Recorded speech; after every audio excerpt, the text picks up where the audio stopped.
अस्सलाम वालेकुम। आज किला यूसुफ किचन में मैं आप लोगों के साथ शेयर कर रही हूँ कोल्ड कॉफी बनाने का तरीका, जो कि बिल्कुल एक नया और मुनफरिद तरीके से मैं बनाऊंगी और बहुत मजे की हमारी क्रीमी और झाग वाली कॉफी तैयार होगी। तो चलिए देखें कि मैंने ये किस तरह बनाई है। ये 1 टीस्पून मैंने कॉफी ली है और 1 टीस्पून ही चीनी है। थोड़ा सा पानी डालूंगी।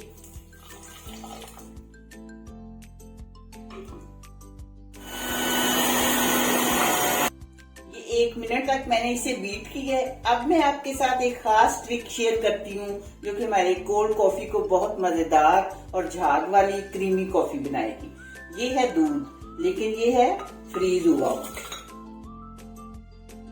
और इसमें मैं डाल रही हूँ 1 केला, ये भी फ्रीज हुआ है। ये दोनों चीजें, दूध और केला, बहुत अच्छा जायका देंगे हमारी कोल्ड कॉफी को।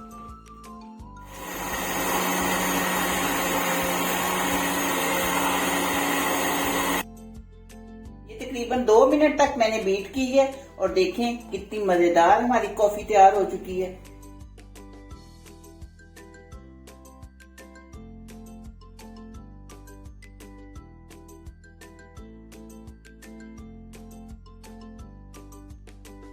कॉफी हमारी तैयार हो चुकी है। आपने मुझे जरूर बताना है कि आपको मेरी ये वीडियो कैसी लगी है। दुआओं में याद रखिएगा। मिलते हैं इंशाल्लाह बहुत जल्द एक नई और अच्छी वीडियो में। अल्लाह हाफिज।